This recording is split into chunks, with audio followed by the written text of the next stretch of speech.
அப்புறம் நம்ம யூஸ் பண்ண சோப்பா பார்த்து எடுத்துக்கோங்க. ஈரமா இல்லாம ட்ரையா இருக்கணும். நான் இங்க 2 பீஸ் வந்து பேப்பர் எடுத்துருக்கேன். இப்போ இந்த சோப்பை வந்து அந்த பேப்பர்ல ஃபுல்லா இந்த மாதிரி வீடியோல காட்டுற மாதிரி அதுல வந்து அப்ளை பண்ணி விடுங்க. சோ பேப்பர் ஃபுல்லா வந்து ஒரு 2 to 3 டைம்ஸ் மேல இருந்து கீழ வரைக்கும் இந்த மாதிரி அப்ளை பண்ணி விடுங்க. பேப்பர் திருப்பிட்டு அதோட பேக் சைடுலயும் வந்து இந்த மாதிரி அப்ளை பண்ணி விட்டுக்கோங்க. சோ இதே மாதிரி நான் இங்க 2 பேப்பர்லயும் வந்து பாத்தீங்கன்னா சோப் ஃபுல்லா வந்து அப்ளை பண்ணிக்கிறேன்.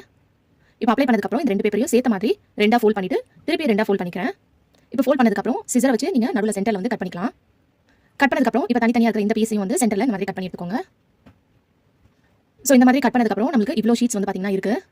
இது எதுக்கு நம்ம யூஸ் பண்ண போறோம்னு சொல்லிட்டு பார்க்கலாம். இத வந்து நீங்க ஏதாவது ஒரு பாக்ஸ்ல போட்டு ஸ்டோர் பண்ணி வச்சுக்கலாம். அப்படி இல்லனா நம்ம சோப் யூஸ் பண்ணிட்டு அந்த பாக்ஸ் வந்து தூக்கி போடுவோம் இல்லையா, அந்த பாக்ஸ்ல கூட இந்த பேப்பரை வந்து நீங்க ஸ்டோர் பண்ணி வச்சுக்கலாம். இது எதுக்குன்னு சொல்லிட்டு பாத்தீங்கன்னா நம்ம எங்கயாவது டிராவல் பண்ணும்போது ஹேண்ட் வாஷ் பண்ணுவோம். சோப்லாம் நம்ம எடுத்து போய் அதை வாஷ் பண்ணிட்டு அதை திருப்பி போட்டு வைக்கும்போது நமக்கு கொஞ்சம் வந்து அது இரிட்டேட்டிங்கா இருக்கும். சோ இந்த டிப்பை வந்து ட்ரை பண்ணி பாருங்க. ஒரு பேப்பரை வந்து நீங்க எங்கயாவது ஹேண்ட் வாஷ் பண்ணணும் அப்படின்னு நினைச்சீங்கன்னா ஒரு பேப்பரை மட்டும் இதுல இருந்து எடுத்துட்டு லைட்டா வந்து தண்ணி வந்து நீங்க ஊத்திக்கலாம். ஊத்திட்டு நீங்க அதை நல்லா வந்து தேய்ச்சி விடும்போது நல்லா வந்து பாத்தீங்கன்னா உங்களுக்கு சோப் வந்து நிறைய வரும்.